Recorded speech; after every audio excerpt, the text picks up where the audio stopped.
HYPERBEAM and Shadow Ball. These are now legacy exclusive moves for Mewtwo. What does this mean for us as Pokemon trainers? I'm gonna get right into that. Okay, but that was delicious. Now let me tell you about Mewtwo. But we gotta go ahead to the Pokemon Center. Let's go. Shout out to this waffle cafe that was super delicious. I gotta tell you guys, I just stumbled upon this place because I was just here buying a bus ticket. If you want to get hyped for Mount Fuji, I'm actually going to Mount Fuji tomorrow. I just bought my bus ticket. That's all I came here for. But I discovered that waffle place right next door. But yeah, Mewtwo. About to become some legacy moves, guys. Shadow Ball and also HYPERBEAM are coming to a close for Mewtwo. Well, if you catch him after the 20th of this month, September, yeah. Basically, Shadow Ball is a really powerful move that you should have on your Mewtwo if you got Mewtwo from an EX raid. After Mewtwo goes into regular Tier 5 Legendary raids, you will no longer be able to get HYPERBEAM or Shadow Ball as a moveset for Mewtwo. So what that means is, if you caught Mewtwo in an EX raid prior to the 20th, and you don't have that move, especially Shadow Ball, you really want to have that. So make sure you use your charged TMs. You don't need your fast TMs, but you only really need Shadow Ball. If you don't have HYPERBEAM, that's okay, because honestly, HYPERBEAM isn't very useful on Mewtwo. However, Shadow Ball is the best charge move for Mewtwo. I personally use Cycle Cut, Shadow Ball, and I'll get into that. Now we gotta get over to the Pokemon Center so I can tell you about these details. Oh yeah, I forgot to mention, I now have shirts. How cool is that? This is actually the first time I'm ever wearing this shirt. I wanted to save it for a special occasion because I also want to announce the Pokemon Go Summer Tour Squad shirt. Well, we're just calling it the Summer Tour Squad shirts, designed by Mystic7, Trainer Tips, Reversal, and myself. Guys, they are available right now, but they're only available until the end of the month. You only have until September 30th to grab up that design. The Summer Tour Squad, all that swag stuff is going away, and we're gonna make some new stuff later. But if you like that design with the 6 signatures down the side and the countries on the other arm, the US, Japan, Germany, you gotta scoop it up now, guys. Limited time. My shirts, however, on the same exact website. Please go check them out, guys. We've been working so hard on our merch. Ooh, and I gotta show you the back really quick. See? Shiny Hunter. So I'm definitely going to be wearing this on Chikorita Community Day because it's amazing, and hopefully it'll give me some shiny luck. Shout out to Disney Gamer for helping me design all of this. I birthed the idea and Disney Gamer did the execution. So please go to my shop, guys. The link is in the description box. Let's get talking about Mewtwo. Hi, so I'm here with my new friend Yokiko. Hi. And she's actually here from the Tokyo Information Center and just happened to help me out. Thank you so much for this. Pikachu fans all over the world, right? Thank you so much for this. She was just telling me where the Pokemon Center is. There's a Pokemon store downstairs, and then there's the Mega Tokyo Center.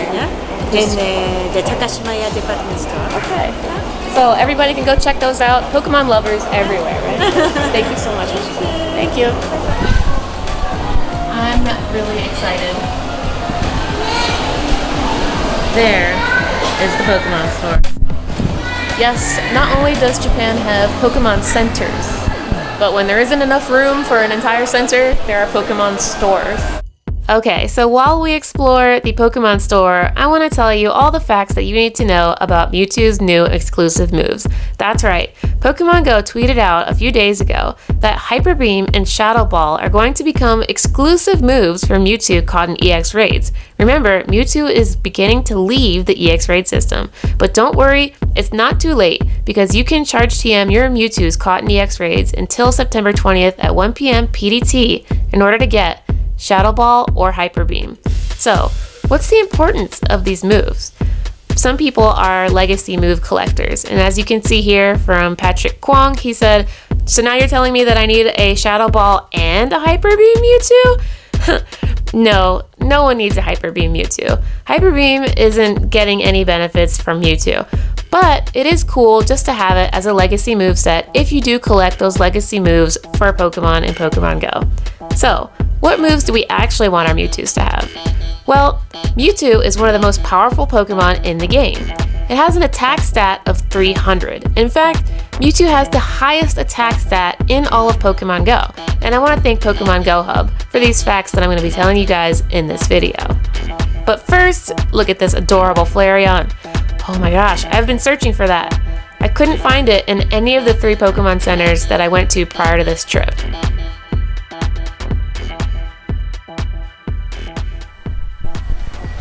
Probably need this.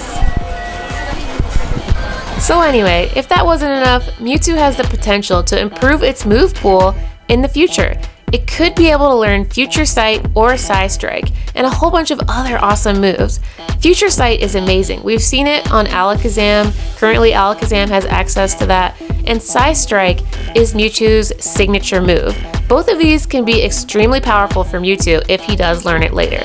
So let's take a look at this chart. Confusion and Shadow Ball have a DPS of 21.6, and Psycho Cut and Shadow Ball have a DPS of 20.37. DPS is damage per second for all you new friends. And just take a look at this chart. Confusion and Shadow Ball is more powerful than Psycho Cut and Shadow Ball. Well, Pokemon Store, you finally had something that the other Pokemon centers didn't have. I have not seen this Flareon. Okay, let's go wrap it up about Mewtwo. I'm so glad that I ran into this Pokemon Store because I was able to buy an umbrella. It's always raining in Japan, and sure enough, as soon as I got out of the store, it started pouring, and it only continued to get worse as I walked home. So here continues the voiceover. You can see here that whether you're using Mewtwo as a gym offense or gym defense, or even in the future PvP possible Pokemon, you really want Shadow Ball, because Shadow Ball can be used offensively, defensively, and definitely in PvP, especially if someone's going to attack you with a Mewtwo, because Confusion and Shadow Ball is a great generalist moveset from a DPS perspective. Remember, Confusion and Shadow Ball have the highest DPS at 21.6. But once again, what was all this stuff about Psycho Cut? Well, let me get into that.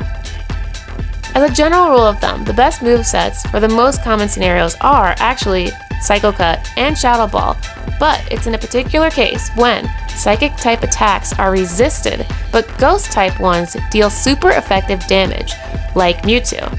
Confusion and Shadow Ball should be used when neither Psychic nor Ghost types are resisted, like when you're fighting a Dragonite. However, Confusion and Psychic should be used when Psychic type moves deal super effective damage, but Ghost type attacks do not.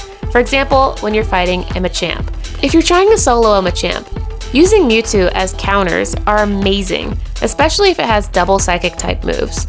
But wait a second, did you just say Psycho Cut and Shadow Ball should be used when you're fighting another Mewtwo? Yep, that's exactly right. Mewtwo can counter itself. You can in fact use a Mewtwo to counter a Mewtwo by using Psycho Cut and Shadow Ball. If you remember from the previous section, that Psychic type moves are resisted by Mewtwo, but Ghost type moves deal super effective damage. That's why we want the specific move of Shadow Ball. So remember, Mewtwo is a Psychic type Pokemon, making it weak to Ghost, Bug, and Dark types, which is definitely why we want it to have Shadow Ball, so that way you can face off on other Mewtwo's. And remember, Mewtwo has a max CP coming just short of 4,000, it's at 3982. Look at that attack stat of 300, incredible. And its catch rate is 5% for now. I wonder if it'll change in the future. Just look at that rain. Okay, but always remember that Mewtwo at level 20 coming out of a raid is 2275 for a 100% CP. And if you happen to be lucky enough to have windy weather that day and you get the windy weather boost, you're going to be looking for 2844 as 100% CP. So I want to say thank you to PokeBattler for giving us these best counters. They've done the data, they've run the numbers, and here are your best counters. Tyranitar with Bite Crunch, Mewtwo with Psycho Cut, Shadow Ball, Gengar with Shadow Claw and Shadow Ball. And by the way, Shadow Claw Gengars are legacy, and that's why they've been such a big deal lately, because they will help you with Mewtwo battles. Absol, with double dark type moves, Rayquaza with double dragon type moves, Dragonite also with double dragon type moves, Alolan Muck with Bite and Dark Pulse, and Houndoom with Snarl and Foul Play. These are your best counters. Of course, you can use other things like Gyarados with Bite Crunch, or you could use Scizor with Bug type moves, or even Pinsir, but these, according to PokeBattler, are the best when you get down to the real numbers. And with that, I want to say thank you guys so much for watching my videos. Thank you for liking, thank you for subscribing, and shout out to all my new Twitter, Instagram, and Facebook followers. You guys rock. I can't wait to get to know all of you better. I hope that you guys like the merch that we're providing for you in the Crowd-Made shops. We've really been working hard on them. Don't forget to go grab up the Summer Tour Squad hoodie or t-shirt because those are only available for a few more days. Peace out, everyone.